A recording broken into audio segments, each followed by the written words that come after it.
नमस्कार दोस्तों, आपका स्वागत है अनमोल कहानी घर यूट्यूब चैनल पर। रात का पिछला पहर था। आसमान पर चांद की रोशनी बिखरी हुई थी, मगर मेरे दिल में गहरा अंधेरा था। मैं आंगन में खड़ी थी जब अंदर से शोर उठा। दरवाजे पर मेरी ननद मोनिका खड़ी थी। उसका चेहरा गुस्से से लाल था, आंखें शोले बरसा रही थी।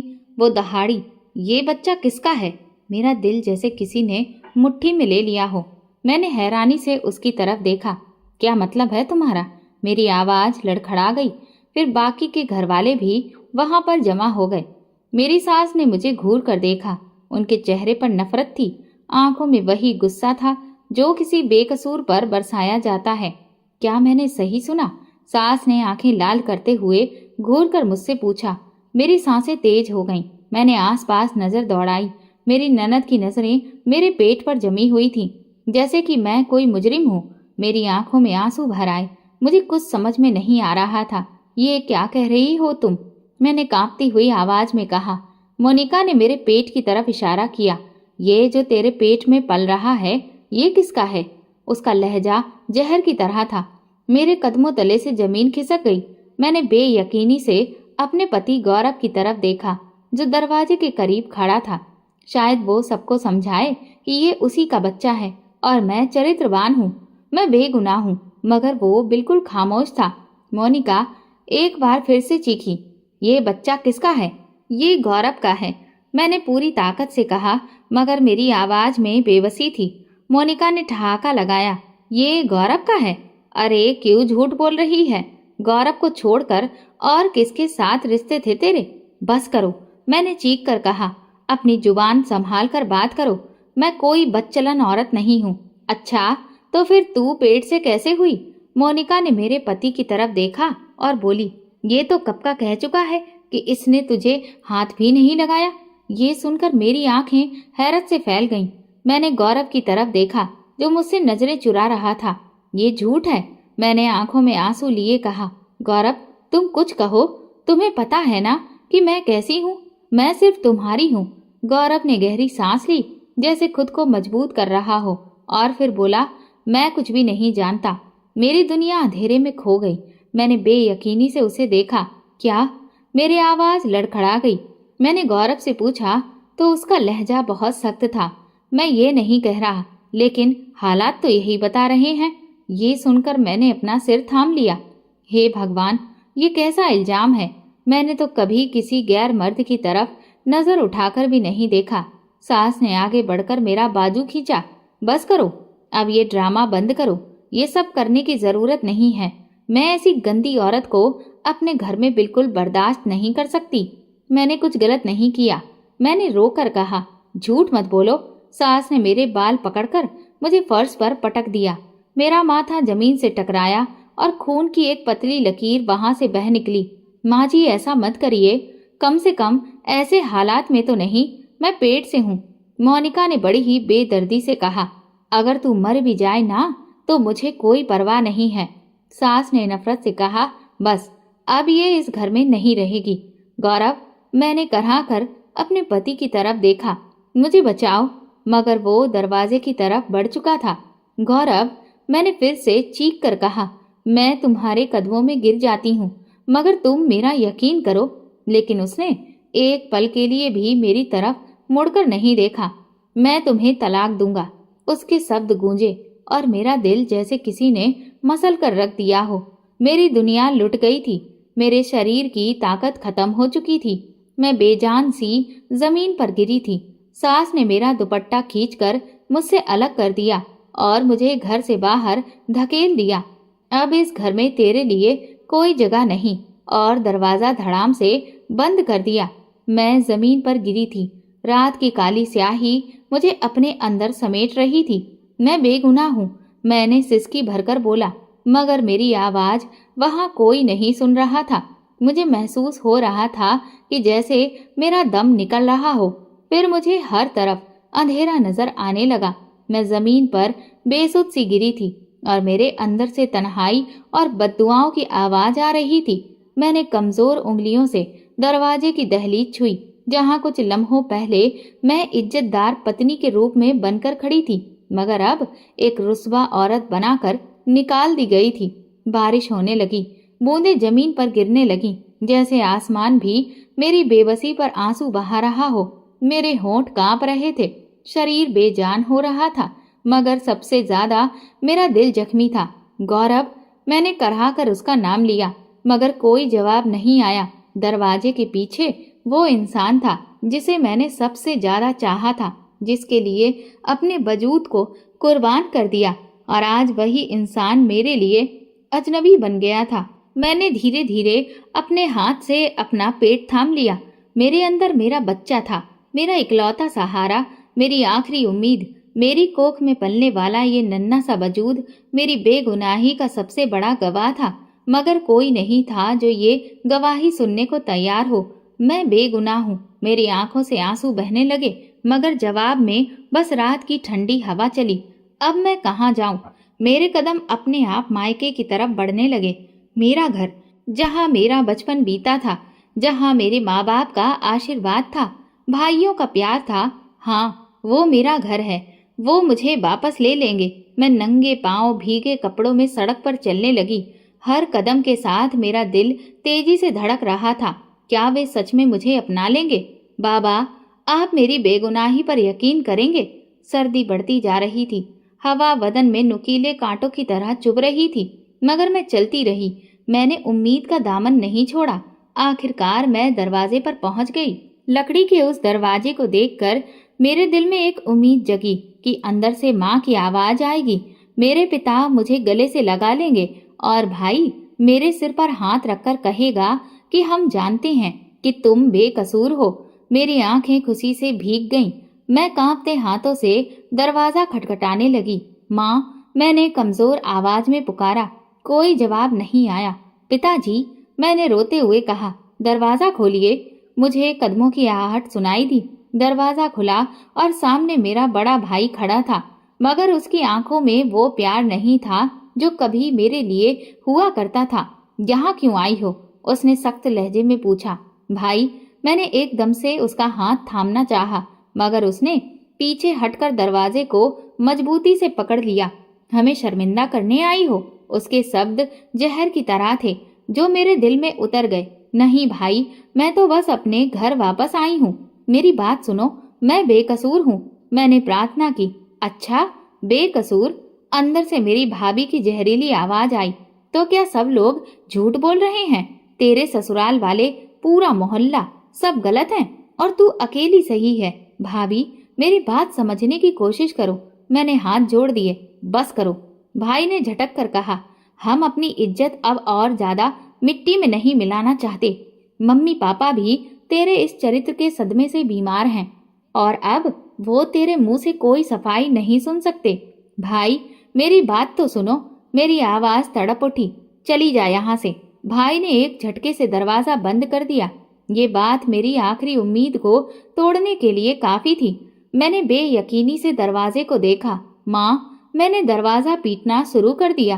पिताजी, दरवाजा खोलिए। लेकिन अंदर खामोशी पसरी थी। मेरा अपना घर, जहाँ मेरा बचपन गुजरा था, जहाँ मैं सबसे ज्यादा सुरक्षित थी, आज उसी घर में मुझे दर दर भटकने के लिए छोड़ दिया गया था। मैं बेसुध सड़क के किनारे बैठी थी। बारिश मुझे पूरी तरह से भिगो रही थी, मगर मेरे अंदर की तपिश कम नहीं हो रही थी। मेरा दिल जल रहा था, मेरी आत्मा जख्मी थी। मेरा घर छिन गया था, मेरा सुहाग छिन गया था। मायके वालों ने भी मुझे ठुकरा दिया था। मैं सोच रही थी, एक औरत का क्या कसूर होता है? अगर उस पर इल्जाम लग जाए तो क्या वो सच में मुजरिम बन जाती है? बारिश की बूंदें मेरे चेहरे पर गिर रही थीं, मगर मैं इतनी निडाल थी कि उन्हें पोंछने की मुझ में हिम्मत भी नहीं थी। मेरे वजूद में सिर्फ एक जिंदगी की कसक बाकी थी। मेरी कोख में पल रहा वो बच्चा जो अभी इस दुनिया से बेखबर था, मगर जिसकी किस्मत मेरे साथ ही लिखी जा चुकी थी। मुझे कहाँ जाना चाहिए? मैंने खुद से सवाल किया। मेरी नजरें इधर उधर भटकने लगीं। दिमाग में चक्कर आ रहे थे। शायद भूख, शायद सदमा, शायद थकान। मैंने सड़क किनारे एक खाली चारपाई देखी जो किसी छोटे से होटल के बाहर रखी थी। वहां जाकर बैठना चाहा, मगर जैसे ही मैं आगे बढ़ी, होटल के मालिक ने मुझे घूर कर देखा। और गुस्से से दहाड़ा, ये औरत यहाँ क्या कर रही है? चल यहाँ से भाग। मैं बस अपने होंठ भींच कर रह गई। मेरी जुबान कुछ भी कहने की हिम्मत नहीं कर सकी। मैंने वहां से कदम बढ़ा दिए। कई घंटों भटकने के बाद न जाने क्यों मेरे कदम अपने आप उसी दरवाजे की ओर जा पहुंचे जहां से मुझे अभी अभी ठुकराया गया था। क्या पता शायद मेरा पति मान जाए। मेरे दिल में उम्मीद की आखिरी किरण जगी। मैंने कांपते हाथों से दरवाजा खटखटाया। कुछ पलों के बाद दरवाजा खुला और मेरी सास सामने खड़ी थी। उनके चेहरे पर नफरत साफ दिख रही थी। जैसे ही उन्होंने मुझे देखा, उनकी आंखों में गुस्सा भर आया। तू यहाँ क्यों आई है? उन्होंने सख्त लहजे में पूछा। माँ जी, बस एक बार गौरव से बात करवा दीजिए। वो एक बार मेरी बात सुन ले, मैं उसे सब कुछ समझा दूंगी। मैं कसम खाती हूँ कि मैं बेगुनाह हूँ, मैंने गिड़गिड़ाकर कहा। सास ने मेरी बात सुनकर ठहाका लगाया। बेगुनाह? वो भी तू? उन्होंने ताना मारा। अरे बेगैरत औरत, तू तो इतनी गिरी हुई है कि तेरी कोख में गंदा खून पल रहा है और फिर भी तू अपने आप को मासूम कहती है। माँ जी, भगवान के लिए मैं सच कह रही हूँ, ये बच्चा गौरव का ही है, मैंने रोते हुए कहा। बस कर, वो दहाड़ी। मेरी दहलीज पर अपनी गंदी जुबान से अब कुछ मत बोल, निकल जा यहाँ से। मैं कहाँ जाऊँ? मैंने रोते हुए पूछा। मेरा कोई ठिकाना नहीं है, ये मेरी परेशानी नहीं है। वो बड़े ही नफरत भरे लहजे में बोली। कहीं भी चली जा, तेरे जैसी गिरी हुई औरत को कोई भी गंदा मर्द अपना लेगा। ये सुनकर मेरे शरीर में खून खौल उठा। कैसी औरत है ये? मैंने हमेशा उनकी इज्जत की, हमेशा बेटी बनकर उनके सामने झुकी, और आज वे मुझ पर ऐसे इल्जाम लगा रही थी जैसे मैं सच में कोई चरित्रहीन औरत हूँ। मैंने आंसू भरी आंखों से कहा, इतना जुल्म मत करिए। जुल्म? अरे जुल्म तो तूने किया है हमारे खानदान पर। वो चीख पड़ी। हमारे बेटे का नाम मिट्टी में मिला दिया, हमारी इज्जत को पैरों तले रौंद दिया, और अब तू चाहती है कि हम तुझे अपना लें। मुझे सिर्फ एक बार गौरव से मिलने दीजिए, भगवान के लिए, मैंने चीख कर कहा। वो हंसते हुए बोली, गौरव तुझे देखना भी नहीं चाहता है। मेरे दिल पर आखिरी चोट पड़ी। तो फिर मुझे मार ही दो, मैंने लाल आंखों से कहा। सच बोलने की सजा दे दो, मुझे खत्म कर दो। काश मैं तुझे खत्म कर सकती, सास चिल्लाई। फिर उन्होंने मेरी कलाई पकड़कर जोर से धक्का दिया। मैं सीधे सीढ़ियों से नीचे गिरी। मेरी चीख निकली, मेरी कोख में दर्द उठा। मैं जमीन पर बेसुध पड़ी थी। मेरे कानों में सास की आवाज आई, मर गई? चलो अच्छा हुआ, जान छूटी। मुझे भी लगा कि मैं खत्म हो चुकी हूँ, मगर नहीं, मेरी सांसें अभी बाकी थीं। मेरे पेट में दर्द उठ रहा था, मगर बच्चा अभी भी मेरी कोख में था। भगवान ने मुझे मौत से बचा लिया था। जब मैं हल्की बेहोशी की हालत में पड़ी थी तो किसी ने मेरा बाजू थाम लिया। मैंने आंखें खोली। एक अधेड़ उम्र की औरत मेरे पास बैठी थी। बेटी, यहाँ क्या कर रही हो? उसके लहजे में हमदर्दी थी। मुझे नहीं पता, मेरी आवाज कांप गई। मुझे किसी ने भी नहीं अपनाया, मैं अकेली हूँ। अकेली? उसने अफसोस से कहा। चलो मेरे साथ चलो, मैं तुम्हें अस्पताल लेकर चलती हूँ। तुम्हारी हालत ठीक नहीं लग रही है। अस्पताल में बेयकीनी से दोहराया। हाँ बेटी, मैं वहाँ काम करती हूँ, छोटे मोटे काम कर लेती हूँ वहाँ पर। कम से कम तुम्हें पनाह तो मिलेगी।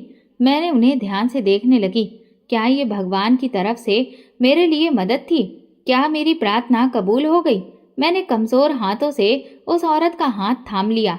मुझे ले चलिए, मैंने धीरे से कहा। उस औरत ने मेरे सिर पर हाथ रखा। डरो नहीं बेटी, मैं तुम्हारे साथ हूँ। मुझे ऐसा लगा जैसे बरसों बाद किसी ने मुझसे हमदर्दी जताई हो। शायद भगवान ने मुझे सड़क पर बेसहारा नहीं छोड़ा था। मेरी किस्मत एक नए मोड़ पर जाने वाली थी। मुझे ऐसा लग रहा था जैसे मैं किसी और ही दुनिया में हूँ। आंखें खोलने की कोशिश की तो हर तरफ सफेदी थी। धीमी धीमी आवाजें आ रही थीं। मैंने पलकें उठाने की कोशिश की, मगर शरीर इतना बोझिल हो गया था कि हिलने की हिम्मत नहीं रही। बेटी, आंखें खोलो। वही मेहरबान आवाज आई जिसने मेरी बेहोशी के पल में मेरा हाथ थामा था। मैंने धीरे से आंखें खोली। रोशनी की वजह से मेरी आंखें चौंधिया गईं। कुछ पल लगे ये समझने में कि मैं कहाँ पर हूँ। मैं किसी अस्पताल के बेड पर लेटी हुई थी। कमरे में एक अधेड़ उम्र की नर्स खड़ी थी, वही औरत जिसने मुझे सड़क से उठाया था। अब कैसी तबीयत है बेटी? नर्स ने नरम लहजे में पूछा। मैंने बोलने की कोशिश की मगर गले से आवाज नहीं निकली। वो फौरन एक गिलास लेकर आई और मेरे होठों से लगा दिया। ठंडे पानी की घूंट ने मेरे अंदर की जलन को थोड़ा कम किया। ये कौन सा अस्पताल है? मैंने कमजोर आवाज में पूछा। ये सरकारी अस्पताल है बेटी। तुम्हें कल रात बेहोशी की हालत में यहाँ लाया गया था। मुझे सब कुछ याद आने लगा। सास के हाथों धक्के खाना, सीढ़ियों से गिरना, अपनी बेबसी, अपने पति की बेवफाई, मायके की बेरुखी। मेरा दिल एक बार फिर से दुख से भर गया। मेरा बच्चा, मैंने घबराकर पेट पर हाथ रखते हुए कहा। फिक्र मत करो, तुम्हारा बच्चा सही सलामत है। भगवान ने तुम पर रहम किया कि तुम्हें ज्यादा चोट नहीं आई। नर्स ने तसल्ली दी। मैंने सुकून की सांस ली। कम से कम मेरा बच्चा सही सलामत था, क्योंकि अब तो वही मेरा इकलौता सहारा था। गौरव आया था, मेरी सास, मेरा पति, क्या वे आए थे? मैंने बेबसी से पूछा। नर्स ने गहरी सांस ली, जैसे वो मेरी तकलीफ को समझ रही हो। बेटी, जब तुम्हें यहाँ लाया गया था तो मैंने तुम्हारे पति के घर खबर भिजवा दी थी, मगर वहां से कोई नहीं आया। मेरे दिल पर एक और चोट लगी। क्या कोई भी नहीं आया? मेरी आवाज भर्रा गई। नहीं बेटी, नर्स ने अफसोस से कहा। वे कहते हैं कि उन्हें तुमसे कोई लेना देना नहीं है। मेरी आंखों में आंसू आ गए। तो क्या मेरा पति मुझे मरता हुआ भी नहीं देखना चाहता? क्या उसे जरा भी मेरी परवाह नहीं? मैंने रोते हुए कहा। ये दुनिया बहुत जालिम है बेटी, खास तौर पर औरत के लिए।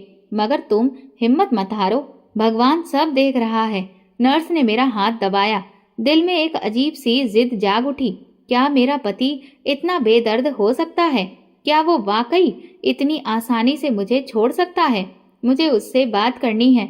मैंने फैसला कर लिया। नर्स ने हल्की सी मुस्कान के साथ सिर हिलाया। ठीक है, मैं किसी को भेजती हूँ, तुम आराम करो। मुझे नहीं मालूम था कि मेरा पति मुझसे मिलने आएगा या नहीं, मगर मेरे अंदर कहीं न कहीं उम्मीद की छोटी सी किरण थी कि शायद वो मेरी तकलीफ देखकर बदल जाए, शायद वो मुझ पर यकीन कर ले, शायद वो मेरा हाथ थाम ले। कुछ घंटे बाद धीरे से दरवाजा खुला। मैंने दिल की धड़कन काबू में करते हुए दरवाजे की तरफ देखा। गौरव अंदर आया। उसकी आंखों में ना कोई नरमी थी, ना कोई हमदर्दी, बल्कि एक अजीब सा ठंडा नफरत भरा अंदाज था। मैं तड़प कर उठना चाहती थी, मगर मेरा शरीर मेरा साथ नहीं दे पाया। गौरव, मैंने रोती हुई आवाज में कहा। वो मेरे बिस्तर के करीब आकर रुका। उसकी आंखों में अजनबीपन था। कैसी हो? उसने बहुत ही रूखे हुए ठंडे आवाज में पूछा। मेरी आंखों में आंसू भर आए। ये सवाल करने के लिए आए हो या मेरे मरने की खबर लेने? मैंने दर्द भरी आवाज में कहा। ऐसी बातें मत करो। उसने माथे पर आए बलों को पीछे किया। तो फिर मैं क्या करूं? मैं चिल्लाने वाली थी, मगर मेरी कमजोरी ने मुझे रोक लिया। गौरव, मैं बेगुनाह हूं। मैंने उसका हाथ थामना चाहा, मगर उसने पीछे हटकर मेरे शब्दों को नजरअंदाज कर दिया। ये बात तो तुम पहले भी कह चुकी हो, और मैं तुम्हें पहले ही बता चुका हूँ कि मैं कुछ भी नहीं जानना चाहता। तुम कुछ नहीं जानना चाहते? मैंने बेयकीनी से उसे देखा। तुम वही इंसान हो जिसके लिए मैंने अपनी पूरी दुनिया छोड़ दी, और आज तुम्हें मेरे जीने मरने की भी परवाह नहीं है। ये सारे ड्रामे बंद करो पायल। वो अचानक गुस्से में आ गया। अगर मुझे तुम्हारी बेचारगी पर यकीन दिलाने के लिए तुमने बुलाया है तो माफ करना, मैं कोई अंधा नहीं हूँ। गौरव, क्यों मुझ पर भरोसा नहीं करते? मैंने बेबसी से कहा। क्योंकि तुम पर इल्जाम लगा है, वो ठंडी आवाज में बोला, और एक इज्जतदार मर्द के लिए ये सब कुछ बर्दाश्त करना आसान नहीं होता है, और तुम्हारी इज्जत मेरी जान से ज्यादा कीमती है। मैं रोते हुए बोली। उसका एक एक शब्द मेरे दिल पर तीर की तरह लगा। मुझे नहीं मालूम कि तुम कहाँ जाओगी और किस हाल में रहोगी, मगर मैं तुम्हें अपनी जिंदगी में अब दोबारा शामिल नहीं कर सकता। ये मेरा आखिरी फैसला है। ये कहकर वो पलटा और दरवाजे की तरफ बढ़ गया। गौरव, मत जाओ, मैंने चीख कर कहा, मगर उसने मुड़कर भी नहीं देखा। दरवाजा जोर से बंद हुआ। मैंने खुद को बिल्कुल अकेला महसूस किया। मेरे लिए अब हर दरवाजा बंद हो चुका था। मैंने हर रिश्ता आजमा लिया था, हर उम्मीद के दरवाजे पर दस्तक दी थी, मगर हर जगह मुझे ठोकर ही मिली।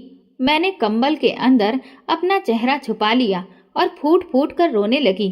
अब मेरे सामने एक ही रास्ता था जिस पर मुझे अकेले ही चलना था। मगर नहीं, मैं नहीं हारूंगी। मैं अपनी इज्जत वापस लूंगी। मैं अपनी बेगुनाही का सबूत दूंगी और सबसे बढ़कर मैं भगवान के इंसाफ का इंतजार करूंगी। मैं गली के नुक्कड़ पर खड़ी थी, आंखों में उम्मीद, दिल में एक आखिरी आस। यही वो रास्ता था जहां कभी मैं नंगे पांव भागती थी, वही दरवाजा जहां मैं अपनी माँ की गोद में सिर रखकर रोती थी, वही चौखट जहां मेरे पिता हर रात देर से आकर बैठते थे। ये मेरा घर है। मैंने खुद को यकीन दिलाया, यहाँ मेरे अपने हैं, मुझे कोई नहीं ठुकराएगा। मगर जब मेरी नजर दरवाजे पर पड़ी तो मेरा दिल जैसे धड़कना भूल गया। दरवाजे पर ताला पड़ा था। मैंने बेयकीनी से दरवाजे को दोनों हाथों से पकड़ा और जोर से हिलाया, जैसे कि वो खुल जाएगा, जैसे अंदर से मेरी माँ दौड़ती हुई आएगी और मुझे सीने से लगा लेगी और मेरे आंसू पोंछेगी। मगर वहां खामोशी थी, सन्नाटा था। मेरा घर वीरान था। मेरे भाई भी मुझे छोड़ गए थे। ये क्या? मेरे होंठ कांप गए। मेरे घर के बगल वाले घर का दरवाजा खुला और एक अधेड़ उम्र की औरत बाहर निकली। मुझे देखकर वो ठिठक गई। अरे पायल, तुम यहाँ? हाँ मौसी। मैं उसकी तरफ लपकी। ये ताला क्यों है? मम्मी पापा कहाँ हैं? उस औरत ने हमदर्दी से मेरी तरफ देखा, फिर इधर उधर नजरें दौड़ाई कि कहीं और कोई तो नहीं सुन रहा है। बेटी, तुम्हारे जाने के बाद तुम्हारे माँ बाप बहुत ज्यादा सदमे में आ गए थे। लोगों ने इतनी सारी बातें की कि तुम्हारे भाइयों को ताने भी दिए। वो बर्दाश्त नहीं कर सके। वो लोग अपना सब कुछ बेचकर यहाँ से कहीं और चले गए। क्या? कहाँ गए? मैंने बेचैनी से पूछा। ये तो किसी को भी नहीं पता। वे तुम्हारा नाम भी नहीं लेना चाहते थे। कहते थे कि वे किसी पायल को नहीं जानते। मेरे कदम डगमगाने लगे। मेरा अपना घर भी मुझसे छिन गया था। मोहल्ले वालों की नफरत इतनी बढ़ गई थी।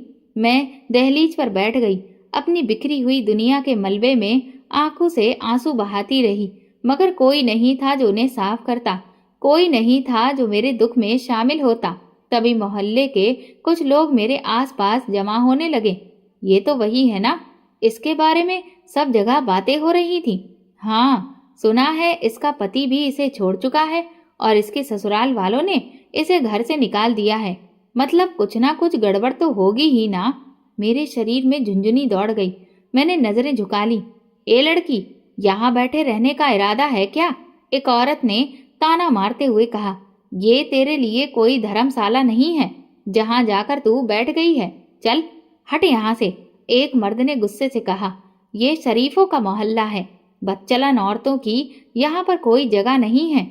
ये सुनते ही मेरे अंदर कुछ टूट गया। बदचलन? ये वही मोहल्ला था जहाँ मैंने अपनी जिंदगी गुजारी थी और आज यही लोग मुझे गुनाहगार करार दे रहे थे। मैंने आखिरी बार अपने घर के दरवाजे को देखा और फिर वहां से हमेशा के लिए चली आई। मैं एक बार फिर सड़क पर थी, बेसहारा, बेघर और बेआसरा। मुझे नहीं मालूम था कि अब मैं कहाँ जाऊंगी, कौन मेरा होगा। मैंने आंखें बंद करके आसमान की तरफ देखा। हे भगवान, मैंने क्या गुनाह किया? क्या तुम भी मुझे छोड़ चुके हो? रात की काली स्याही गहरी हो चुकी थी। सड़क पर इक्का दुक्का गाड़ियां गुजर रही थीं और दूर कहीं कुत्तों के भौंकने की आवाज आ रही थी।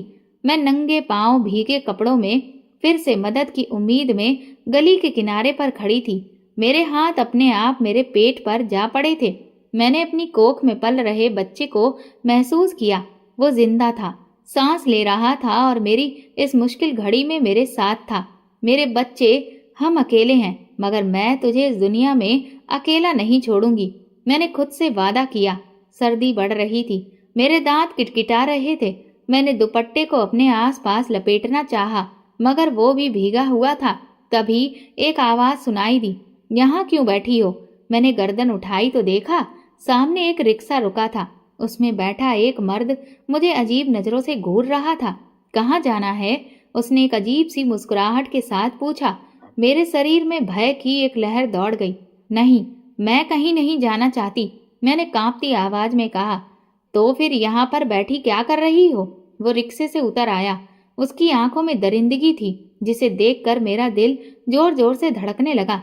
चल, मैं छोड़ देता हूँ तुझे किसी अच्छी जगह। उसने मेरा बाजू पकड़ने के लिए हाथ बढ़ाया। नहीं, मैंने चीख कर पीछे हटने की कोशिश की, मगर जमीन पर बैठे होने की वजह से ज्यादा दूर नहीं जा सकी। इतनी खूबसूरत औरत अकेली हो और कहती हो कि कहीं नहीं जाना, ये कैसे हो सकता है? उसकी बातों से मेरी आंखों में आंसू भर आए। भगवान के लिए मुझे जाने दो, मैंने प्रार्थना की। यहाँ सड़क पर पड़ी रहोगी तो कोई ना कोई आदमी तुझे उठा ही ले जाएगा।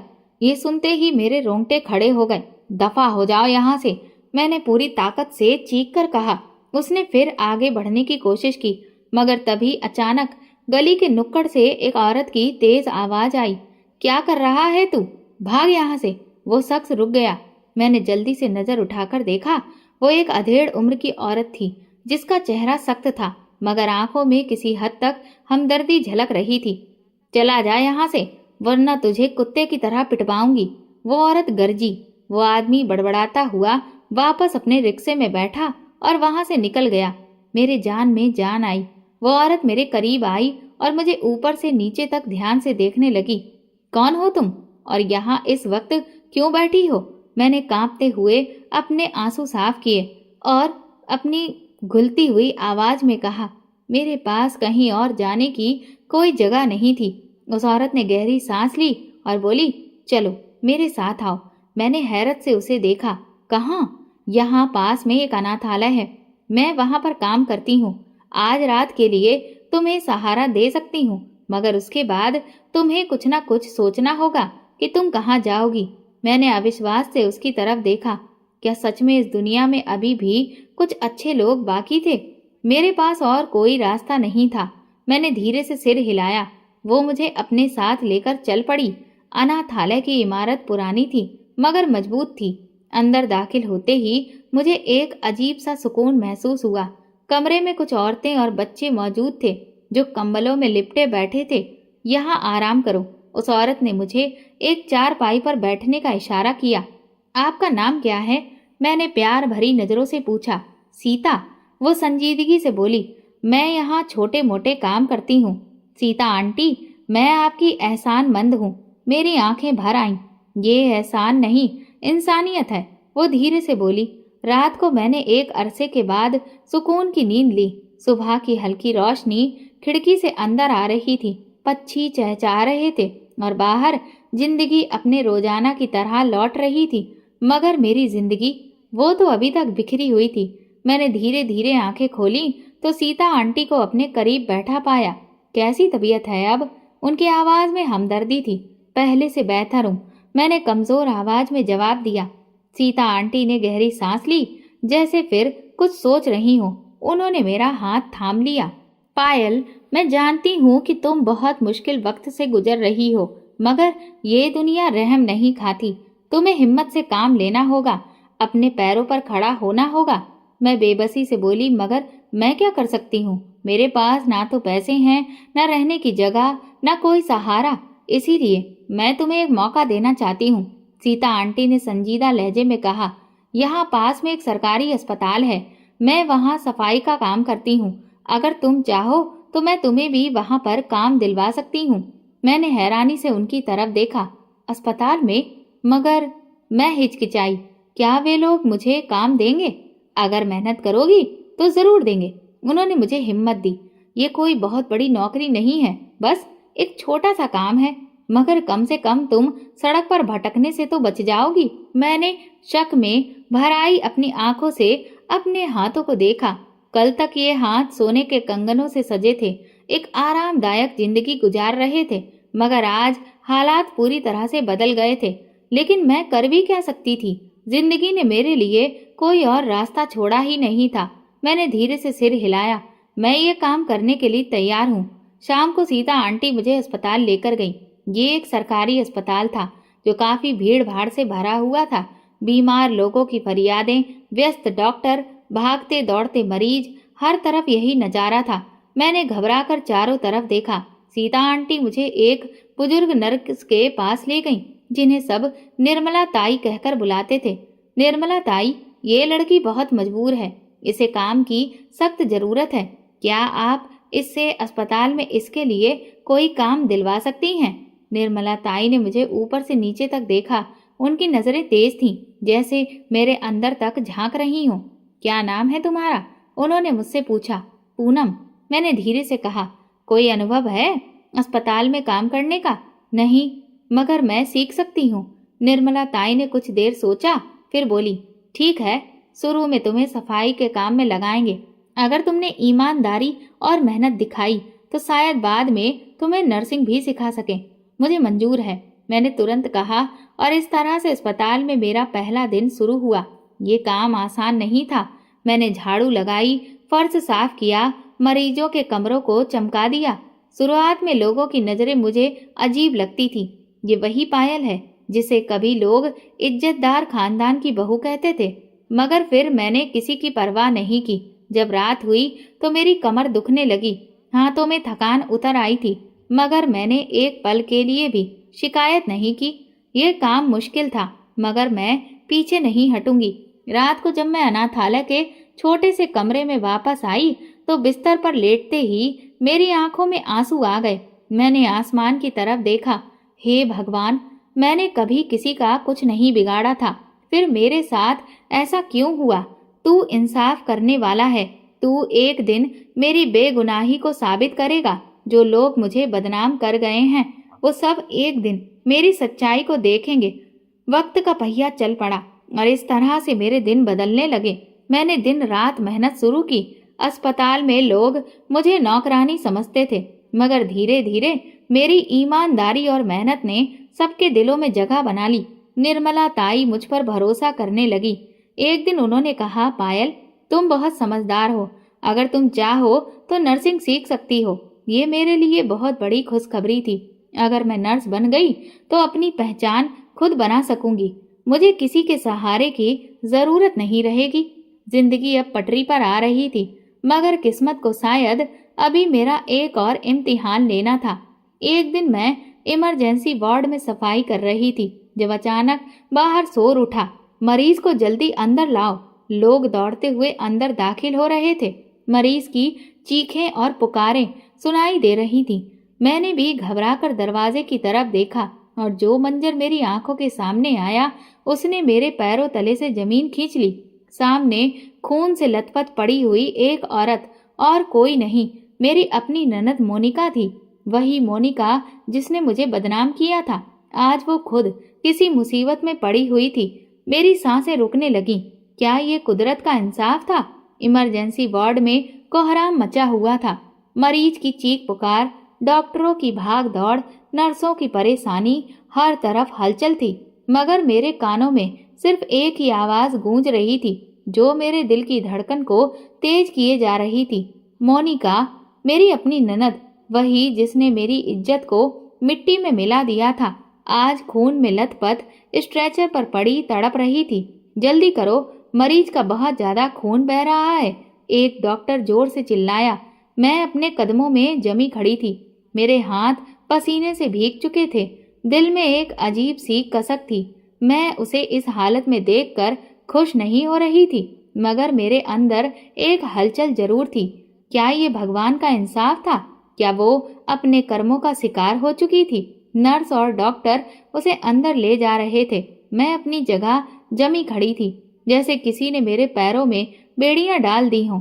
हाँ, मुझे बचा लो प्लीज। मोनिका की कराहती हुई आवाज सुनकर मेरा वजूद कांप गया। मेरी नजरों के सामने वो वक्त घूम गया जब मैं भी यूं ही गिड़गिड़ा रही थी, जब मैंने अपनी सास के कदमों पर गिरकर उनसे भीख मांगी थी, जब मैंने गौरव के सामने हाथ जोड़े थे, मगर किसी ने भी मुझ पर दया नहीं खाई थी। क्या आज मोनिका के साथ भी वही होने वाला था? क्या हुआ है ऐसा उसके साथ? मैंने सीता आंटी की तरफ देखकर पूछा। उन्होंने भी ये मंजर देख लिया था। उन्होंने गहरी सांस ली। ये दुनिया है पायल, कहते हैं कि इस पर भी वही इल्जाम लगा है जो इसने कभी तुझ पर लगाया था। ये सुनकर मेरे शरीर में सनसनी दौड़ गई। क्या सच में? मैंने अविश्वास से पूछा। हाँ, ये भी पेट से है, और वो शख्स जिसके साथ इसका नाम जोड़ा जा रहा था इसे छोड़कर भाग गया है। सीता आंटी ने ठंडे लहजे में कहा। मेरे दिल पर जैसे बिजली गिरी। वही इल्जाम, वही बेबसी, वही बदनामी। आज मोनिका भी वही सब कुछ सह रही थी जो मैंने सहा था। तभी मुझे एक आवाज सुनाई दी। मोनिका, मैंने गर्दन मोड़ी और देखा मेरी सास और मेरा पति गौरव इमरजेंसी वार्ड में दाखिल हो रहे थे। मैंने उन दोनों को देखा और मेरी आंखों में अजीब सी कैफियत आ गई। सास जो कभी मेरी बेइज्जती करने में सबसे आगे थी, जो कभी मेरा दुपट्टा खींचकर मुझे घर से निकाल चुकी थी, आज वही औरत अपनी बेटी की जान बचाने के लिए भीख मांग रही थी। गौरव जो मेरे सच पर यकीन करने को तैयार नहीं था, आज उसकी आंखों में वही डर था जो किसी अपने को खोने के समय पर होता है। डॉक्टर, मेरी बेटी को बचा लीजिए, सास ने गिड़गिड़ाते हुए कहा। हम पूरी कोशिश कर रहे हैं, मगर मरीज की हालत बहुत नाजुक है, बहुत ज्यादा खून बह चुका है, डॉक्टर ने संजीदगी से कहा। हे भगवान, सास ने अपना सिर पकड़ लिया। मेरी बच्ची के साथ ये क्या हो रहा है? यही शब्द, यही बातें, यही बेबसी, ये सब तो मैं भी सह चुकी थी, मगर उस वक्त कोई नहीं था जो मेरा यकीन करता, कोई नहीं था जो मेरा दर्द समझता। इतने में गौरव की नजर मुझ पर पड़ी। उसकी आंखों में एक पल के लिए हैरत थी, फिर एक अजीब सा शर्मिंदगी का एहसास उसके चेहरे पर आया। उसने धीमी आवाज में कहा, तुम यहाँ क्या कर रही हो? पहले तो मैं खामोश खड़ी रही, लेकिन जब उसने बेचैनी से पूछा तो मैंने साफ शब्दों में कहा, मैं यहाँ पर काम करती हूँ। ये सुनकर उसके चेहरे पर हैरत फैल गई। काम? हाँ, यहाँ मेहनत मजदूरी करके अपनी जिंदगी गुजार रही हूँ, मैंने आंखों में आंखें डालकर कहा, क्योंकि मेरे पास कोई और रास्ता नहीं था। मेरा लहजा एकदम साफ था, मगर उसमें घमंड नहीं था। गौरव की नजरें झुक गईं। शायद उसे मेरी कही हुई एक एक बात याद आ रही थी। शायद वो सोच रहा था कि जिस औरत को चरित्रहीन समझकर उसने दुत्कार दिया था, वो आज इज्जत की रोटी कमाने के लिए मेहनत कर रही थी और उसकी अपनी बहन इस हालत में थी। सास की नजर भी मुझ पर पड़ी। उनका चेहरा पीला पड़ गया। ये यहाँ क्या कर रही है? उन्होंने गुस्से से पूछा। ये यहाँ काम कर रही है माँ, गौरव ने धीरे से कहा। क्या? सास ने हैरत से कहा। ये काम कर रही है? दुनिया जिसे बदकिरदार कहती थी, वो अब शरीफों के बीच में काम करेगी? मुझे उनके शब्दों पर हैरानी नहीं हुई, मगर दुख जरूर हुआ। हाँ माँ जी, मैं काम कर रही हूँ, मैंने संजीदगी से कहा, और आज मैं ही वो हूँ जो तुम्हारी बेटी की जान बचाने में मदद कर सकती है। ये सुनकर सास के चेहरे का रंग बदल गया। नहीं मोनिका, नहीं, तुम मोनिका को हाथ नहीं लगाओगी, वो गुस्से में बोली। मैंने ठंडी सांस ली। देखिए मैडम, यहाँ मैं नर्स हूँ, तुम्हारी बहू नहीं, मैंने ठहरे हुए लहजे में कहा, और मेरा काम किसी को सहारा देना है, चाहे वो वही लोग हों जिन्होंने मुझे दुत्कार दिया था। सास खामोश हो गई। मोनिका जिंदगी और मौत की कसम कसमे थी।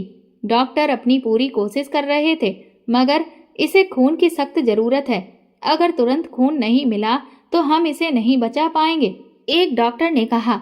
ए पॉजिटिव, इसके खून का ब्लड ग्रुप है। डॉक्टर ने कहा। हे भगवान, सास ने बेबसी से कहा। ये ग्रुप तो बहुत कम लोगों का होता है, अब हम क्या करेंगे? मैंने तुरंत कहा, मेरा खून ले लो। सब हैरत से मुझे देखने लगे।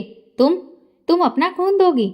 गौरव ने चौंक कर पूछा। हाँ, मैंने मजबूत लहजे में कहा, क्योंकि मैं मोनिका से बदला लेने नहीं आई, मैं भगवान का इंसाफ देखने आई हूँ। सास मुझे देखती रह गई।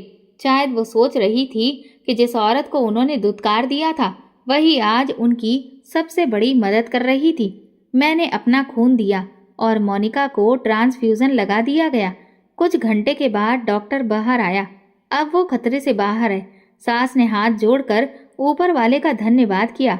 गौरव ने भी चैन की सांस ली, मगर मैंने कुछ नहीं कहा, बस एक नजर आसमान की तरफ उठाई और मुस्कुराकर कहा, भगवान, मैंने सब कुछ तेरे हवाले कर दिया था और तूने मेरा इंसाफ कर दिया। मोनिका की जान बच गई थी। डॉक्टर ने कहा था कि अगर वक्त पर खून नहीं मिलता तो शायद वो जिंदा नहीं रह पाती, मगर वो खून देने वाला कौन था? वही औरत जिसे मोनिका ने बदनाम किया था, वही जिसे दुत्कार दिया गया था, वही जिसकी बदनामी करके उसे बेसहारा छोड़ दिया गया था। मैं अस्पताल के कॉरिडोर में खामोशी से एक कुर्सी पर बैठी थी। आंखों में आंसू थे, चेहरे पर बेबसी। गौरव एक दीवार के साथ खड़ा था, उसकी आंखें झुकी हुई थी। शायद वो सच्चाई को स्वीकार नहीं कर पा रहा था कि वो औरत जिसे उसने बदनाम समझकर छोड़ दिया था, आज हीरो बनकर खड़ी थी। मेरी नजरें मोनिका के कमरे की तरफ थीं। वो अभी बेहोश थी, मगर जिंदा थी। जिंदगी ने एक पल में सारा मंजर बदल दिया था। पायल, मैंने चौंक कर अपनी सास की तरफ देखा।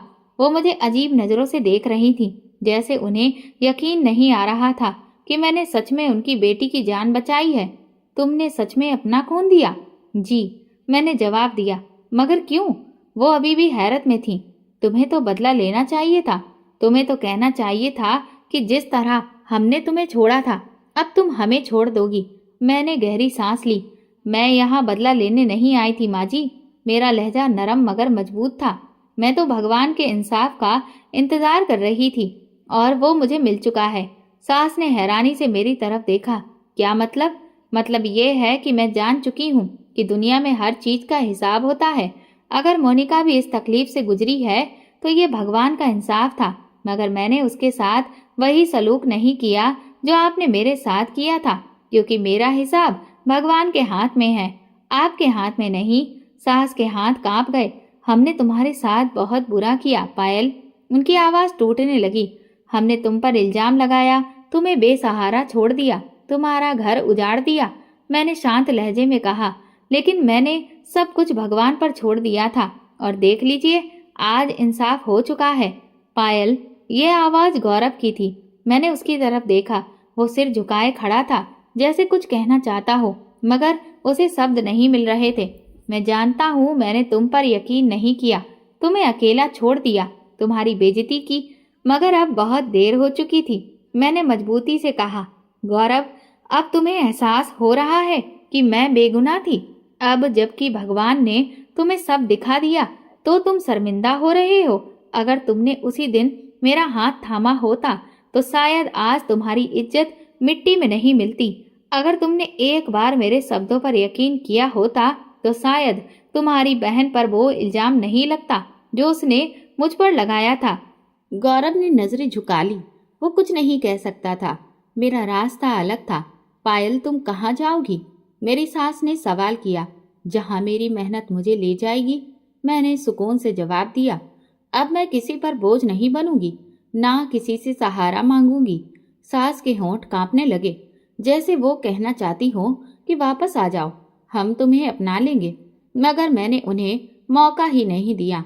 मैंने आखिरी बार गौरव को देखा, फिर सास की तरफ देखा और कहा, मैं जा रही हूँ और अब पीछे मुड़कर नहीं देखूंगी। और फिर मैं वहां से चली गई, हमेशा के लिए। अस्पताल से निकलते वक्त मैंने आसमान की तरफ देखा और कहा, भगवान, मैंने खुद को तुम्हारे हवाले किया था और तुमने मेरा इंसाफ कर दिया। अब मुझे किसी सहारे की जरूरत नहीं। मैं कमजोर नहीं हूँ।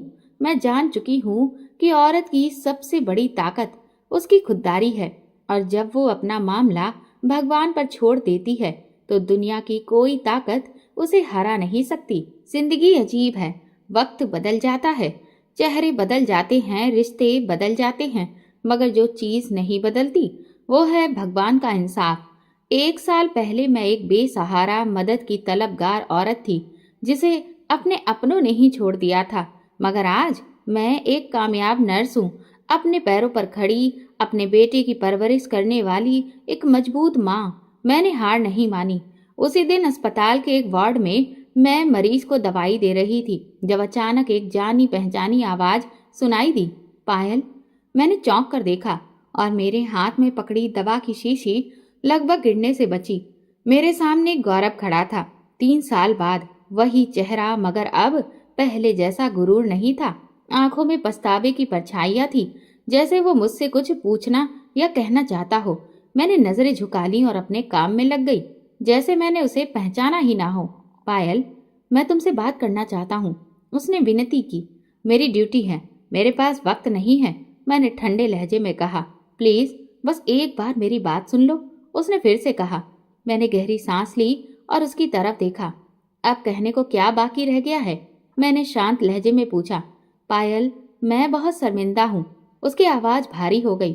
मैंने तुम्हारी बेगुनाही पर यकीन नहीं किया, तुम्हें छोड़ दिया, और अब जब मेरी बहन पर वही इल्जाम लगा तब जाकर एहसास हुआ कि मैंने क्या खो दिया।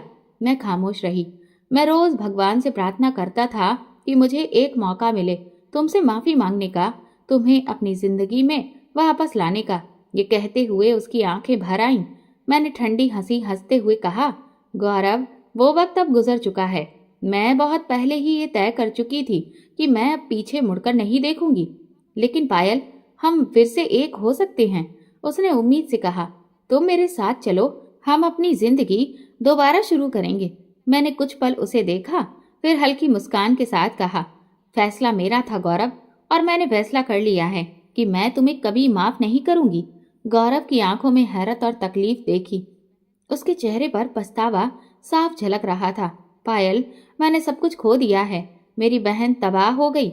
वही सब हुआ उसके साथ जो हमने तुम्हारे साथ किया था। तुम पर तो सिर्फ इल्जाम था, मगर मेरी बहन ने तो हमें कहीं भी मुंह दिखाने के लायक ही नहीं छोड़ा। अब उसकी मानसिक हालत भी ठीक नहीं है। मेरी माँ बीमार है। उसकी आवाज़ टूट रही थी। मैं औलाद के लिए तरस रहा हूँ, मगर शायद भगवान मुझसे नाराज है। मेरी दूसरी पत्नी भी मुझे तलाक दे चुकी है। मैंने तुम्हें तकलीफ दी, तुम पर भरोसा नहीं किया, तुम्हें छोड़ दिया, और शायद उसी की सजा मैं भुगत रहा हूँ। प्लीज मुझे माफ कर दो, ताकि भगवान भी मुझे माफ कर दे। मैंने गहरी सांस ली, आंखें बंद की और फिर मजबूत आवाज में कहा, मैंने तुम्हें माफ कर दिया गौरव, मगर मेरी जिंदगी में तुम्हारी कोई जगह नहीं है। जो तुमने मेरे साथ किया, क्या वो कभी भुलाया जा सकता है? मैंने नरम मगर मजबूत लहजे में कहा, यही भगवान का इंसाफ है। मुझे बदनाम करने वाले खुद बदनाम हो गए, और जिन्हें तुमने कमजोर समझा था वही आज तुम्हारे सामने ताकत बनकर खड़े हैं। तो क्या तुम मुझे कभी वापस नहीं अपनाओगी? मैंने गहरी सांस ली। माफ कर देना और वापस जिंदगी में शामिल कर लेना, ये दोनों अलग बातें हैं गौरव। मैंने तुम्हें कब का माफ कर दिया है, लेकिन तुम्हें अपनी जिंदगी में दोबारा शामिल करने का दरवाजा मैंने हमेशा के लिए बंद कर दिया है। गौरव की आंखें छलक पड़ी। वो बिना कुछ कहे पलटा और चला गया, जैसे उसे एहसास हो गया हो कि अब मैं उसकी जिंदगी में कभी वापस नहीं आऊंगी। शाम को जब मैं अपने बेटे के साथ पार्क में बैठी थी, तो मैंने उसे अपनी गोद में उठाया और उसके माथे को चूमा। मेरे बेटे, मैंने तेरी माँ होने का हक अदा कर दिया है। हवा में एक अजीब सी खुशबू थी, जैसे कुदरत मुझे मेरी जीत का एहसास दिला रही हो। मैंने आसमान की ओर देखा और मुस्कुराकर कहा, भगवान, मैंने अपने आप को तेरे हवाले किया था और तूने मेरा इंसाफ कर दिया। आज मैं सच में बहुत खुश हूँ। दोस्तों, अगर आपको हमारी कहानी पसंद आई हो तो कमेंट करके ज़रूर बताइए। धन्यवाद।